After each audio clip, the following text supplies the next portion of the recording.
Om Namo Bhagavate Vasudevaya. Om Namo Bhagavate Vasudevaya. Om Namo Bhagavate Vasudevaya.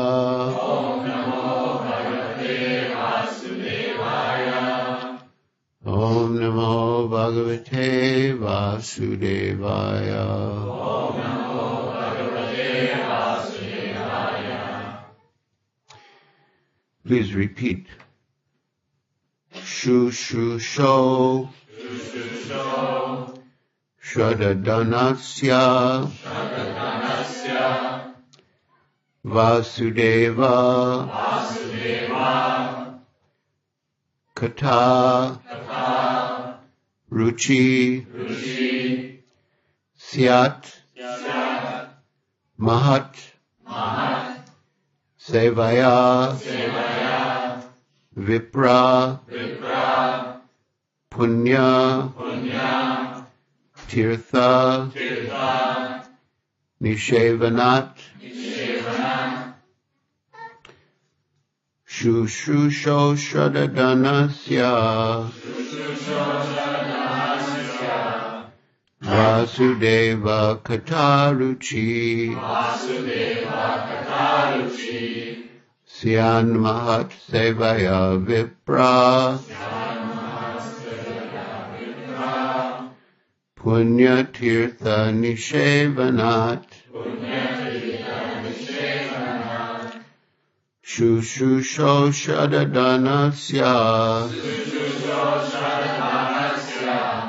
Vasudeva Kataruchi. Vasudeva Kataruchi. Syan Mahat Sevaya Vipra. Sevaya Vipra. Punya Tirtha Nishevanat. Punyatirtha Nishevana. Shushusho. One who is engaged in hearing. One who is engaged in hearing. Shatadanasya. Shadadanasya. With care and attention. With care and attention. Vasudeva. Vasudeva. In respect to Vasudev. In respect of Vasudeva. Kata. Kata. The message. The message. Ruchi. Ruchi.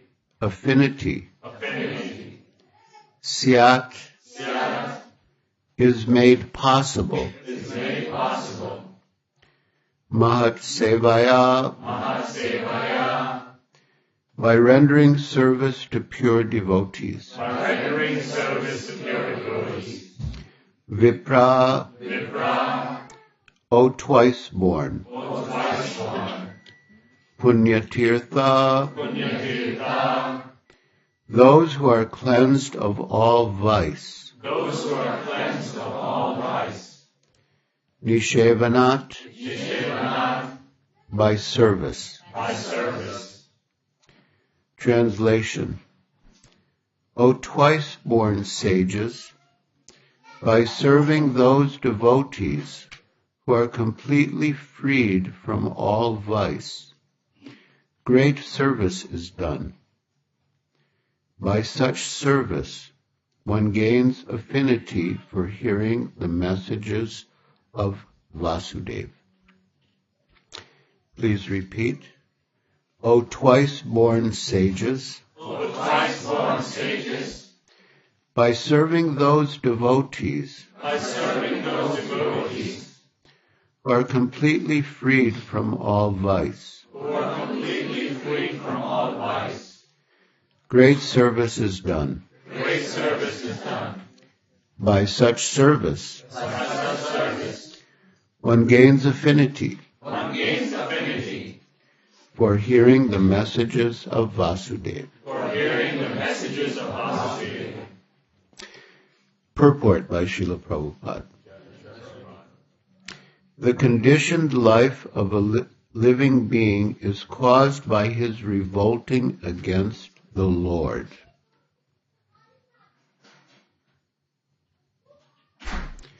So there are two stages of life, conditioned and liberated. The conditioned stage means that we are under the grips of material nature in the material world, and we are forced to suffer the threefold miseries of material existence. Miseries caused by other living entities, miseries caused by our own bodies and minds, and miseries caused by acts of nature. If we think carefully or soberly about our condition, we'll find that we are always suffering from one or the other of these miseries, and often all three at one time. So that is conditioned life. And an intelligent person will think, how can I become free from the miseries of material existence? How can I make a final solution? Of course, everyone wants to counteract the miseries, but by material means we cannot overcome them. In the Bhagavad-gita, Lord Krishna says, Janma mritu jara vyadi dukkha dosha anudarshanam, that to be aware of the miseries of birth, death, old age, and disease is part of the process of knowledge. If we're not conscious of the miseries, we're in ignorance. And these miseries are ever present: birth, death, old age, and disease. We cannot eliminate them. You know, people have been trying for millions of years from the beginning of conditional life to counteract the miseries, but they cannot overcome them. Birth, there's no question. Death, there's no question. As sure as death. Of course, they try, but they cannot succeed. They give false promises for the future, which Srila Prabhupada compared to a post-dated check. A post-dated check has no value.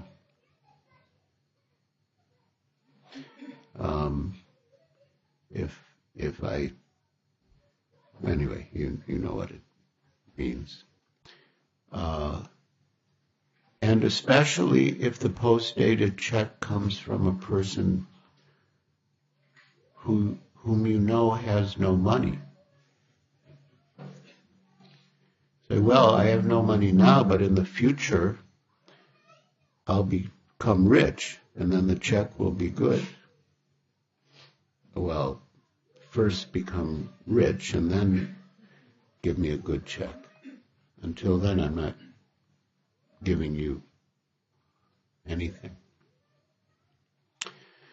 Srila Prabhupada told a story to illustrate how clever people give false hopes for the future, even though they can do nothing for you.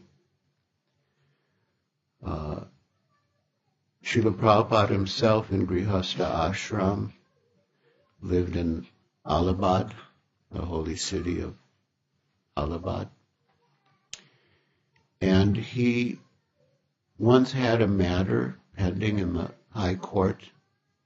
And while he was in the High Court, he observed a clever British barrister, give false hopes to a client who was condemned to death. He was going to die. He was already sentenced to death. And the barrister said, "Don't worry, we will get you out on appeal." He's already sentenced to death. He's going to be dead. But the barrister was saying, "Don't worry, we will get you out on appeal." And Prabhupada told the story. The condemned man was actually a medical doctor. And his wife had an affair with one of the servants. So when the husband found out that the wife had an affair with one of the servants, he decided to kill the servant.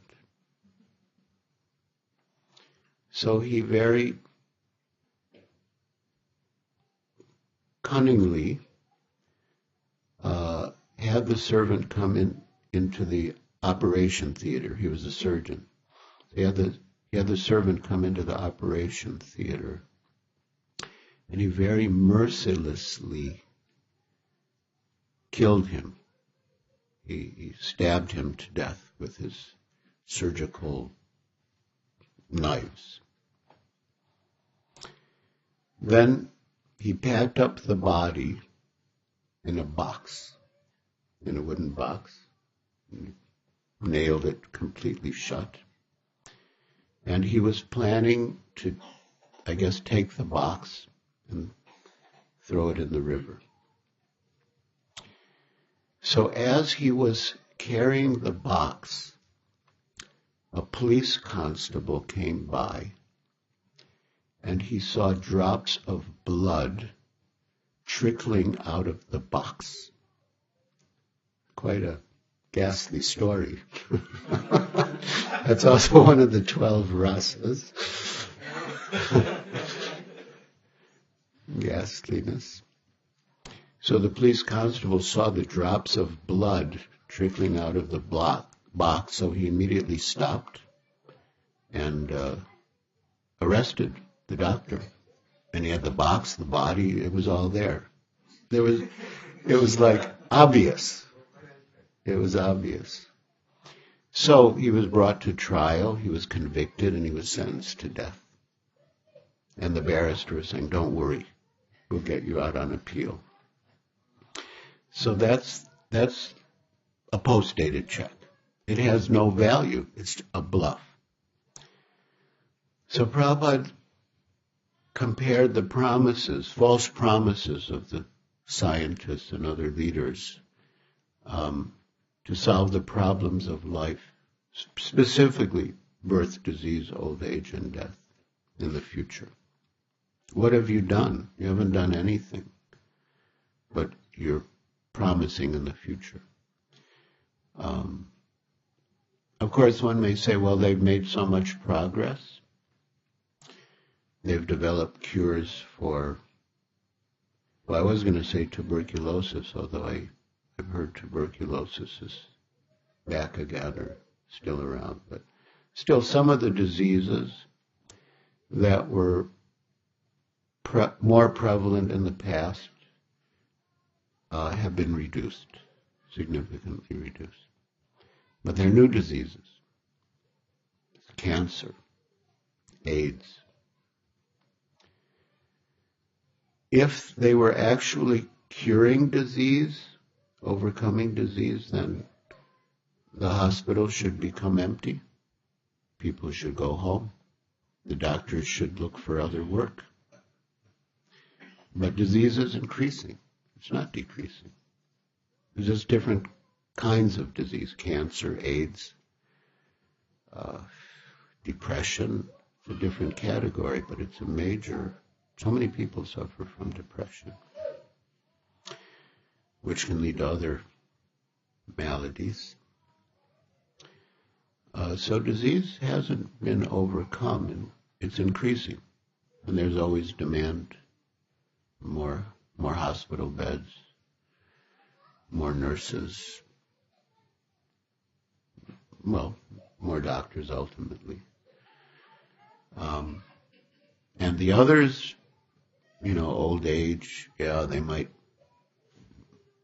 perform some cosmetic surgery to cover the effects of old age, but they can't stop the deterioration of the body in old age and death. They can't stop death.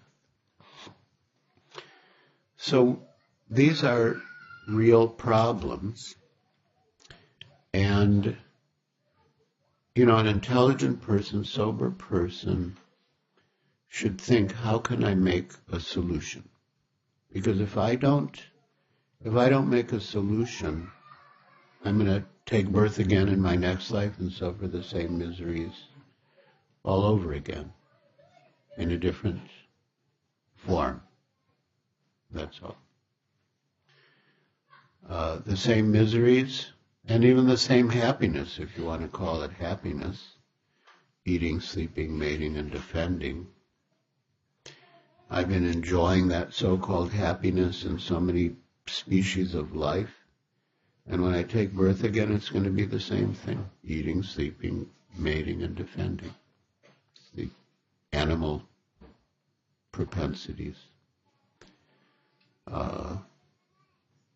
Recently we were in San Diego with His Holiness Giriraj Swami. And in the Sunday feast lecture, His Holiness said that of all the places he visited in his North American tour, San Diego was the best. It had the best climate, the best terrain. He said, I hope there's no one from any other place in the audience. But he said, San Diego's the best. Actually, Santa Barbara's the best, but he didn't count Santa Barbara. But, okay, so San Diego's the best. But he said that if someone performs pious activities, he can be elevated to a better San Diego, in a heavenly planet, a better San Diego. But it still comes to the same thing: eating, sleeping, mating, and defending. Just the same old. So that's not our goal. Although generally people, karmis, technically they're called karmis, they want material happiness. And they engage in pious activities, religious activities, so that they can enjoy a better standard of material happiness, a better standard of eating, sleeping, mating, and defending. But there actually is no better standard. It's all the same. It's only an illusion that there's a better standard. But they think, okay, we're enjoying in Richardson. Is that where we are now? So, okay, we're already enjoying in Richardson, and if we perform pious activities, religious activities, we'll enjoy in a better Richardson. We'll have a bigger house and more servants and more enjoyment. But actually, this eating, sleeping, mating, and defending, you cannot improve the quality of it. Srila Prabhupada gives the example that a man is sleeping on a nice bedstead, and an animal is sleeping on the floor of the jungle. But when the man is sleeping on the nice bedstead in the nice house, he doesn't know he's sleeping on a nice bedstead. And when the animal is sleeping on the floor of the jungle, he doesn't know he's sleeping on the floor of the jungle. The sleeping is sleeping. Same thing with eating. The man may be eating, out of nice silver thali with silver utensils. And again, the animal may be eating with his teeth and claws, but the animal enjoys his eating as much as the man. There's a famous story of a man. He was married. He had his wife. But he thought, he could enjoy better with another woman. So, there was a very famous prostitute at the time. Very beautiful and cultured and qualified. So he wanted to have one night with that prostitute. But he couldn't afford her. She was very expensive. So his wife, of course one might say she was foolish, but she was so faithful and devoted and chaste to her husband that she began to serve the prostitute. And the prostitute eventually asked, why are you serving me? What is your intention?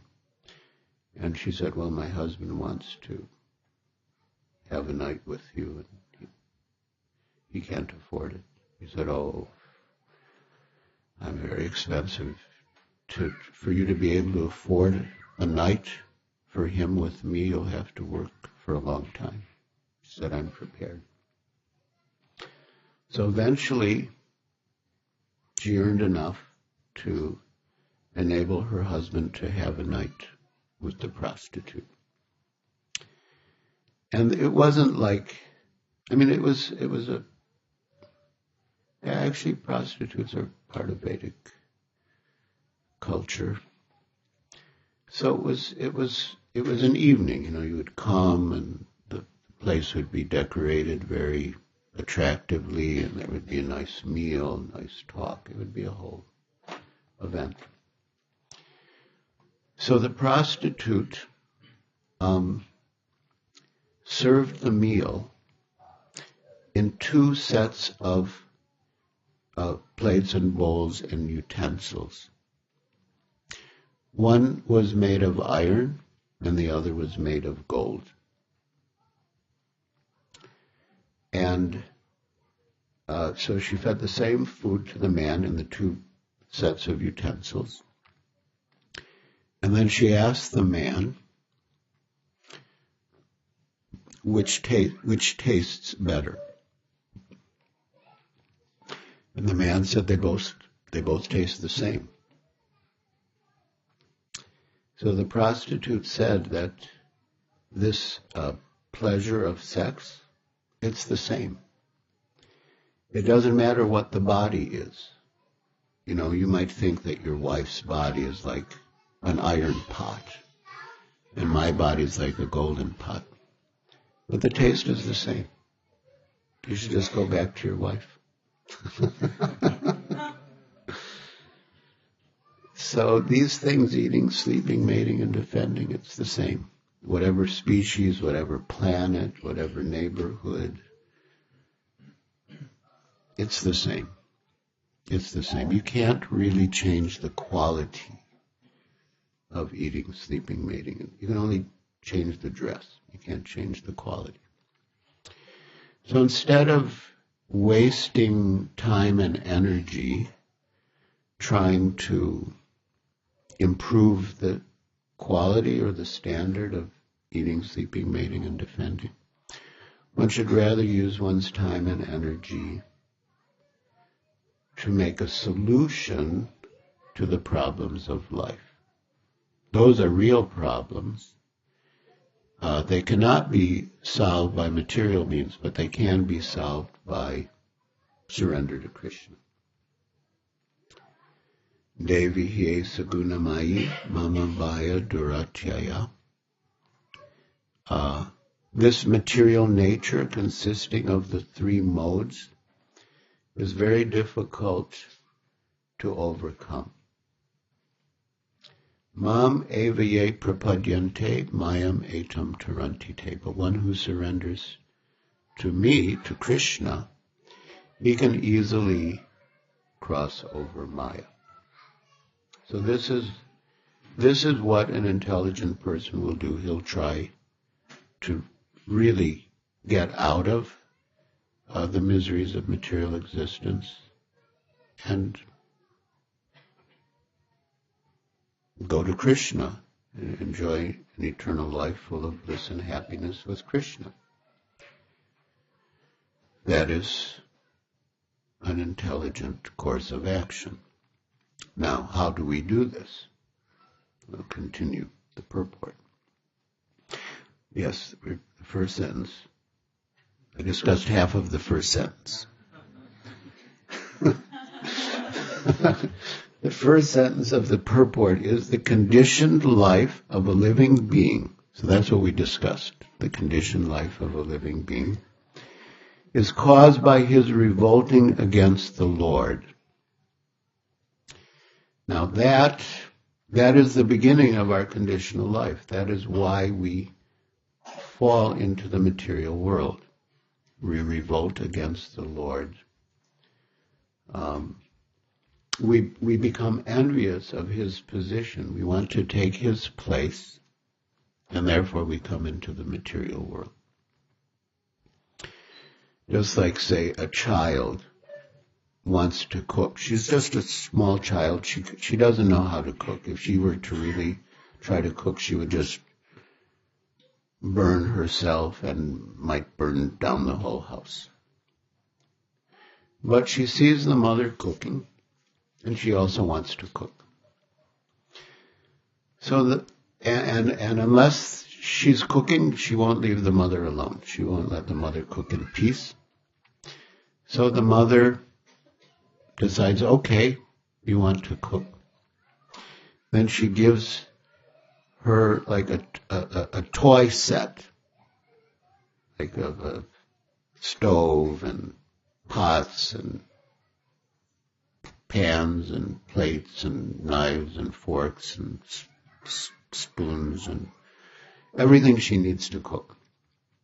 So the mother is cooking in the real kitchen and the girl is cooking with the toys. So in the same way, we want to be God, but we can't be. So Krishna gives us this toy world where we can play at being God, but there's nothing comes of it. It's just, there's no real fire, there's no real food, nothing comes of it. It's just an imitation of the real world. So to go back home, back to Godhead, we have to rectify this rebellious mentality, this envious mentality that we want to be God. We want to enjoy independent of God.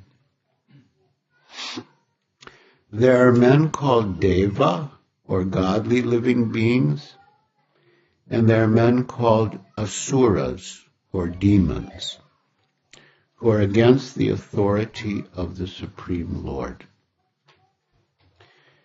In the Bhagavad-gita, 16th chapter, a vivid description of the asuras is given, in which it is said that the asuras are put into lower and lower states of ignorance, life after life, and so sink to the lower animal forms, and have no information of the absolute truth, the personality of Godhead.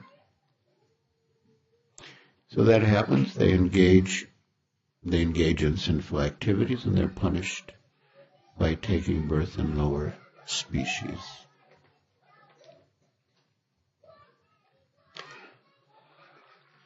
One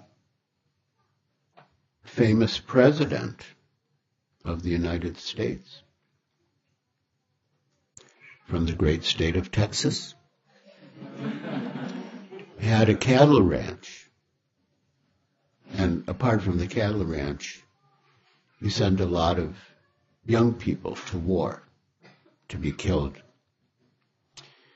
Srila Prabhupada said he would take birth as a germ. Take birth as a germ. Hare Krishna. So, we don't want to take that course.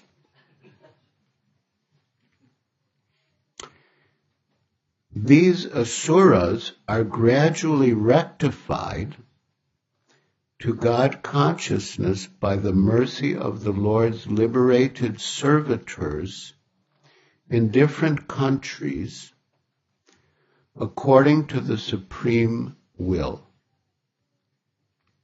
This is before they take birth as germs. Of course, anyway, that's another thing. But even the germs can be liberated from their lower form of life by devotees. Srila Prabhupada said, anyway, that's a whole other topic. I have to keep moving along here. These asuras are gradually rectified to God consciousness by the mercy of the Lord's liberated servitors in different countries according to the supreme will. Such devotees of God are very confidential associates of the Lord, and when they come to save human society from the dangers of godlessness, they are known as powerful incarnations of the Lord, as sons of the Lord, as servants of the Lord, or as associates of the Lord. But none of them falsely claim to be God themselves. This is a blasphemy declared by the asuras, and the demoniac followers of such asuras also accept pretenders as God or his incarnation. In the revealed scriptures, there is definite information of the incarnation of God. No one should be accepted as God or an incarnation of God unless he is confirmed by the revealed scriptures. So here we have liberated souls who preach the message of Godhead to reclaim the fallen souls, to rectify the demonic people. And we all, to some extent, are demonic, otherwise we wouldn't be here. And if we're sober and observe our motives and our desires and our mentalities and our behavior, we'll know that we do have that in us, that demonic side. But such a preacher never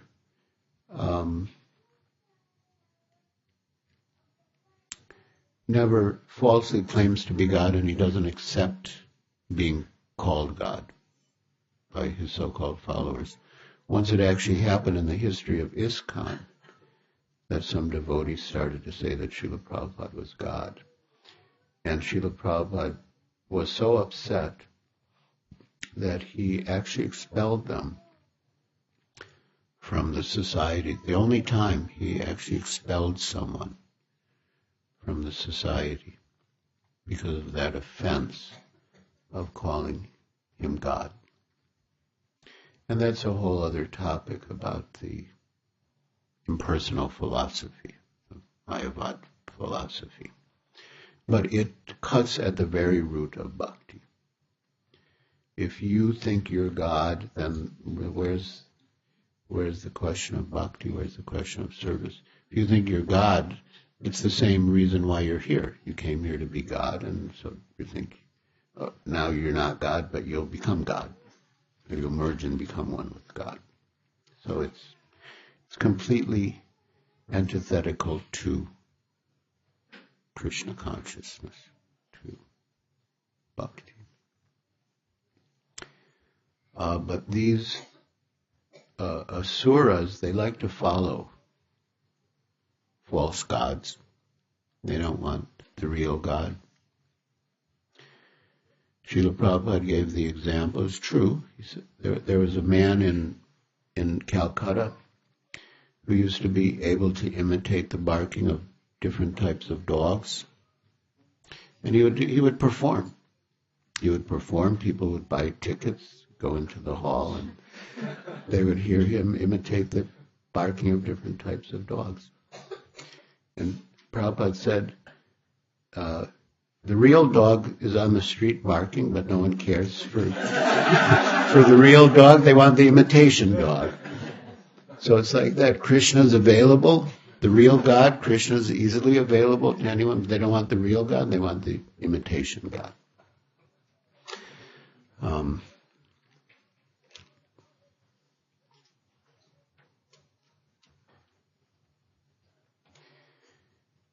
The servants of God are to be respected as God by the devotees who actually want to go back to Godhead. Such servants of God are called Mahatmas, or Tirthas, and they preach according to the particular time and place. The servants of God urge people to become devotees of the Lord. They never tolerate being called God.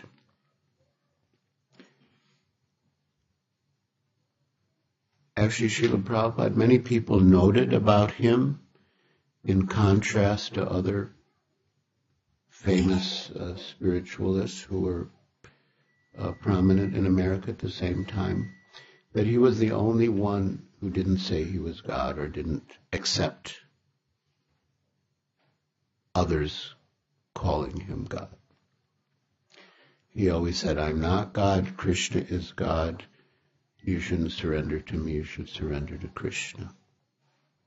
Many people, even George Harrison, he remarked that Srila Prabhupada was the only one who was very clear. I am not God, Krishna is God, you should surrender to Krishna. Very simple. It's very easy to preach. You just repeat the plain truth. Very simple. Anyone can do it. And we're meant to. Just repeat the message of Krishna as it is. Surrender to Krishna. Become Krishna's devotee.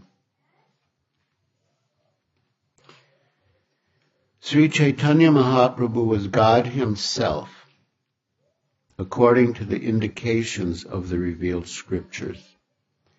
But he played the part of a devotee. People who knew him to be God addressed him as God, but he used to block his ears with his hands and chant the name of Lord Vishnu. He strongly protested against being called God, although undoubtedly he was God himself.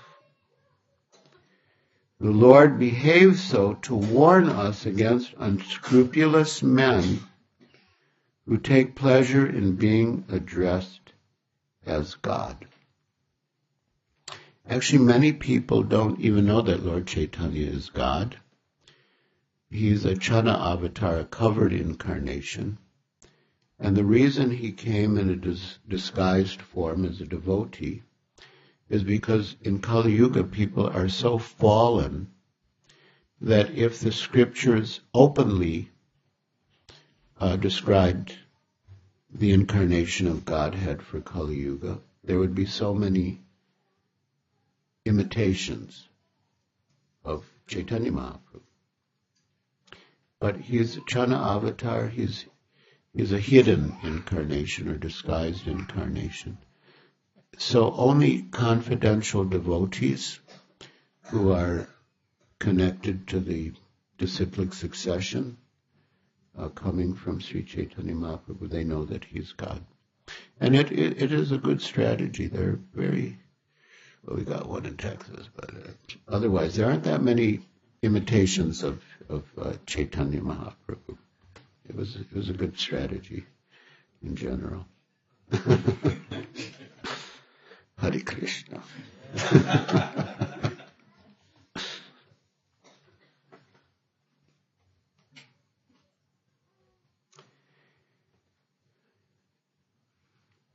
The servants of God come to propagate God consciousness. And intelligent people, like all of you, you're intelligent. Intelligent people should cooperate with them in every respect.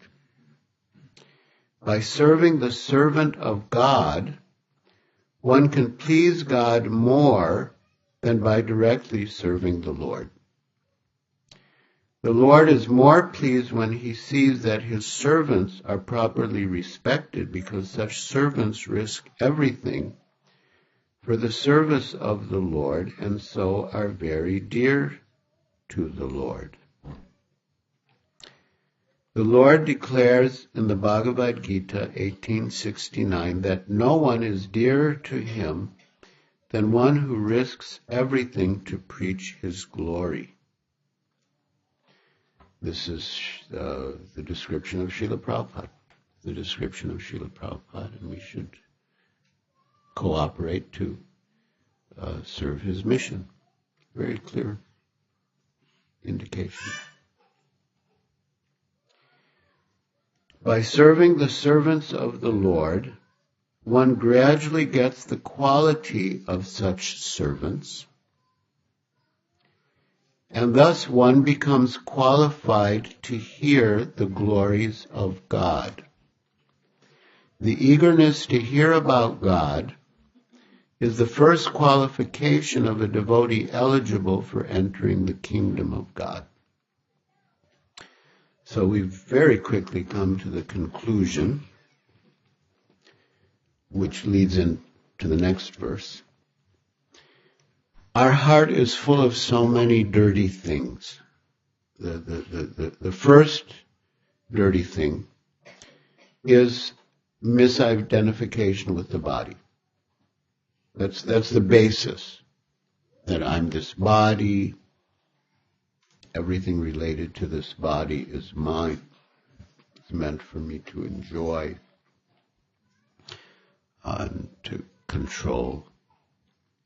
So we need to cleanse the heart. Just theoretical knowledge that I'm the servant of Krishna is good. That's the beginning. Sambandha Gyan. But once we have the theoretical knowledge, we need some practice or discipline that will give us entry into the service of the Lord. Okay, I'm this Jiver Swarupai Krishna Nityadas. I'm the eternal servant of Krishna. That's my real identity. But how do I act in service to Krishna? How do I reestablish my relationship with Krishna, having revolted against him and come into the material world? So that is by hearing about him, chanting and hearing. When one is serious about reviving his relationship with Krishna, he will seriously chant and hear about Krishna. But in the beginning we might not have that much taste for it. Then how do we develop taste? Syan Mahat Sevya Vipra, by serving the servants of the Lord, by serving great souls who are engaged in the mission of Krishna consciousness. Vasudeva Kataruchi, one develops ruchi, taste, for the messages of Vasudeva. No, anyone can do that. Anyone can do that. You don't have to be advanced. Yes, to chant with taste, have taste for hearing and chanting may require a little more qualification, but to render service, anyone can render service. And by rendering service, one will develop taste, an affinity for the message of Vasudeva. Because you develop the qualities of the people you serve. So if you serve someone who has taste for the holy name, you develop taste for the holy name. You serve someone who has taste for Krishna Katha, you develop taste for Krishna Katha. That's the process. And anyone can do it. Anyone can do it. When Srila Prabhupada was first preaching in New York City, in Manhattan, at 26 Second Avenue, there was one man, he was like mentally deranged, a little mentally deranged, but he would sit and listen to the talks, and he would hear Srila Prabhupada talk about service, devotional service. The man didn't seem to have much money. Anyway, somehow, one evening, he came in with some rolls of toilet paper, and he came up to Srila Prabhupada's asan and presented him the rolls of toilet paper.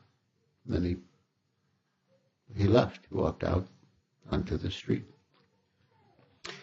And Srila Prabhupada said, just see, even though his mind is not in proper order, he has begun his service. He's begun his service. And the expert devotee, he can take your offering and transform it in a way that is acceptable to Krishna. There was another time where someone came and delivered some Mayavadi leaflets. And you know where we stand on Mayavad. Chaitanya Mahaprabhu says, Mayavadi Krishna Aparadi, that the Mayavadis are the worst offenders to Krishna. They say you can become Krishna, you can become God. And the idea is if you, a conditioned soul with a material body made of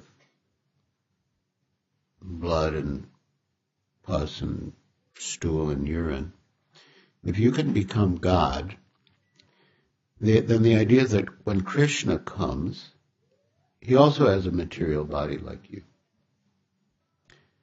He became God, so you can also become God. So therefore they're called Mayavadis. They think Krishna's body is Maya. They think Krishna's name is Maya. They think Krishna's service is Maya. They think everything is Maya. And the only truth is like to merge and become one with Brahman, and then there's no varieties then. So some follower of a Mayavadi, came with these leaflets, Mayavadi leaflets, and delivered them to the storefront. And Srila Prabhupada accepted them. And he didn't want to offend the person or get into an argument. He just accepted the leaflets, and the person left. Then at the end of the program, Srila Prabhupada was going to distribute prasad. I think it was halava, right? So he asked for the leaflets, and he served the halava on the leaflets. So somehow or other, the Mayavadi also got a chance to get the credit for some service. So anyone can do it, knowingly or unknowingly. Of course, knowingly is better, and you are you're intelligent, you can understand the value, you can do it knowingly. But knowingly or unknowingly, if you just somehow or other serve a great devotee like Srila Prabhupada or his servants in disciplic succession, you'll get that benefit of Vasudeva Kataruchi. And then when you have that, Vasudeva Kataruchi, then that, of course, this is a cleansing process, serving the devotees, and then beyond that, when you engage in hearing and chanting about Krishna, then the cleansing process is accelerated. And then when the heart is completely cleansed, then that natural love for Krishna comes out, and you're eligible to go back home, back to God. Then no more birth, death, disease, or old age.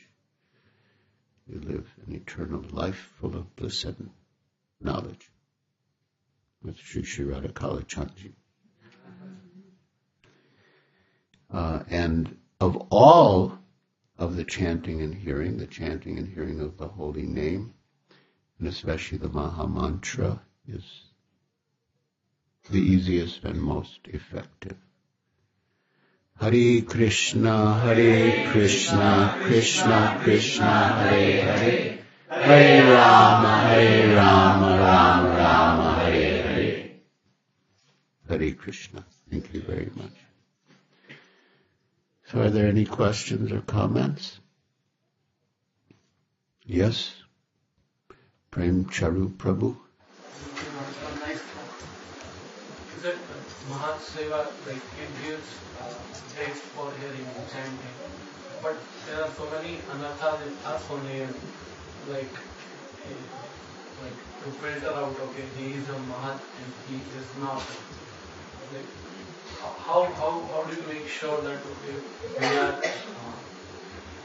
how should we judge? Should we judge? That's a good question. The basic qualification is to surrender to Krishna. That's the basic qualification. Bahunam janmanam ante gyanavam mam prapadyate Vasudeva sarva iti samahatma sudurlabha. And in surrendering to Krishna, especially in Kali Yuga, surrendering to Krishna means taking exclusive shelter of Krishna and not of any demigod.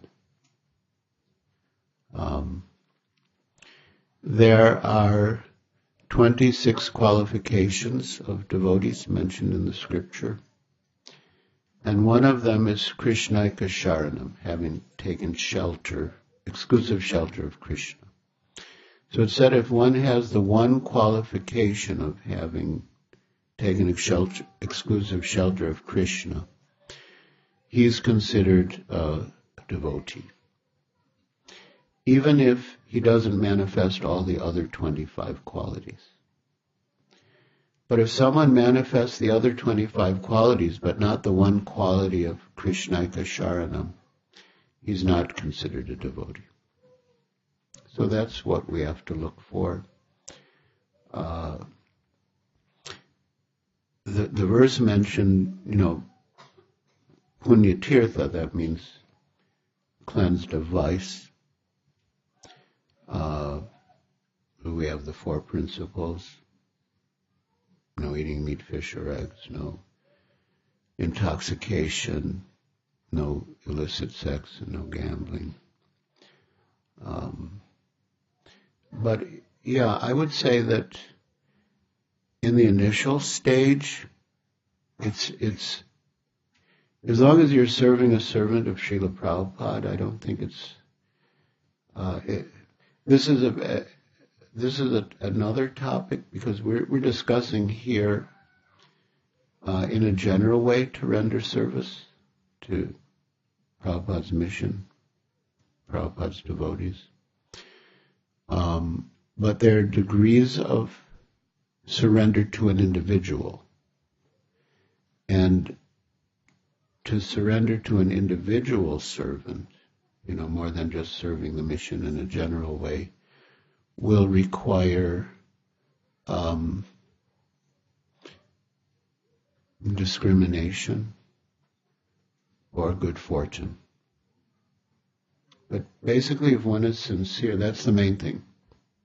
If one is sincere, then Krishna in the heart will guide one. Krishna will inspire one. But the principle of serving devotees is basic, and we shouldn't try to discriminate too much. It's like once one of Srila Prabhupada's followers believed that one of Srila Prabhupada's disciples in particular was a pure devotee, and that people should serve him and not others. And Srila Prabhupada was very upset with that idea. And he wrote back to that devotee that, so-and-so, his name was Siddhaswarup. Siddhaswarup is a good soul. He should be served. But others are also good souls, and this idea that only Siddhaswarup is a pure devotee and he should be served and no one else is a pure devotee, Prabhupada said that's not the idea. He said anyone who's sincerely serving the spiritual master, anyone who's sincerely following the instructions of the spiritual master, he's a pure devotee. And he should be served. And then he said, why do you want to be in the spiritual world only with Siddhaswarup? Well, all will go. And then this boy who wrote the letter, his name was Tusta Krishna Prabhu, he was actually the first devotee who met Mr. Nair, who owned the land at Juhu. He had been the editor of the Free Press Journal, the owner of the Free Press Journal, an English daily newspaper in Bombay. So, and I think the GBC, anyway, I'm not quite sure why Prabhupada mentioned Shamsundar. He must have been GBC or temple president or something. So Prabhupada wrote, why do you want to be in the spiritual world only with Siddhaswarup? Siddhaswarup will go, you will go, Shamsundar will go, everyone will go.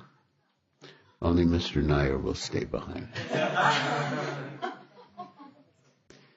And Prabhupada said, and we'll have another ISKCON in the spiritual world. So he said this idea that only Siddhaswarup is a pure devotee, he should be served, others are not pure devotees. He said this will cause factions. We don't want that. You get the sense. Yes, sir. You said serving senior devotees, serving for past mission will increase our taste in chanting and feeling ideas. But sometimes happens that while doing the service, we get so much caught up that we don't have time for reading again.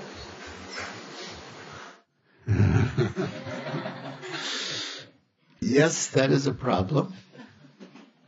That serving Srila Prabhupada's mission, serving Srila Prabhupada's servants, one can be so consumed with the service that one doesn't have time to chant and hear.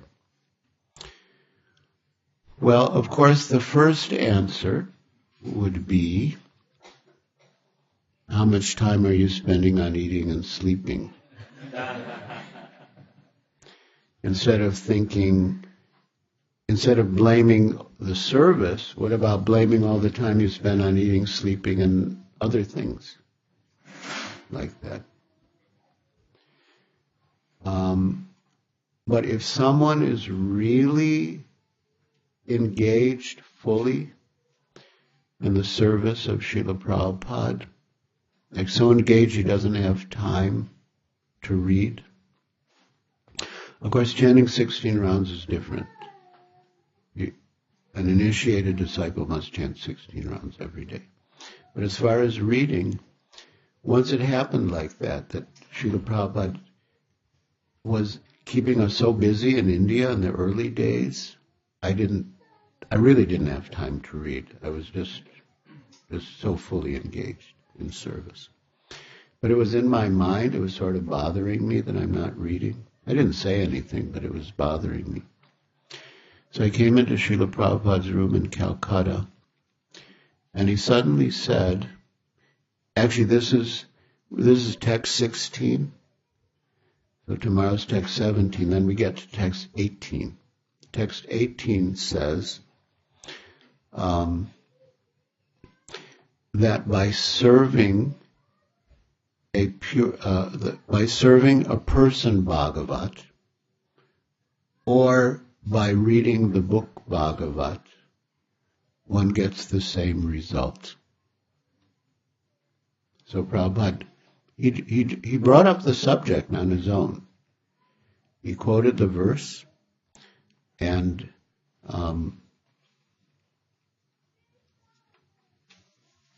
Nasta prayeshu abhadreshu nityam bhagavata sevaya bhagavati uttama shloke bhaktir bhavati naishtaki. So nityam bhagavata sevaya, by regularly serving a pure devotee, or by regularly attending classes on Srimad Bhagavatam, all that is inauspicious in the heart becomes destroyed almost to nil. That's our concern here. We want to purify the heart. So that can be achieved either by serving the pure devotee or by regularly attending classes on Srimad Bhagavatam, or both. But when you do develop taste, Vasudeva Kataruchi, then you can also inspire others to do service, because they'll want to develop that quality of yours. They'll see you have taste for chanting and hearing, and you're speaking about Krishna. They'll want to hear from you. Then naturally they'll want to serve you. And then you can delegate some of your service to them. And that way the mission of service increases and everyone keeps making advancement. What is your good name? Rohit.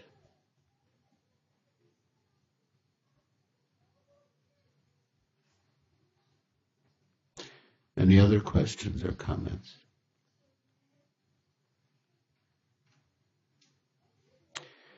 So what is next? Prasadam. Haribol. Haribol. So now we will say the Prasad Prayer, the all-time favorite of bhajans.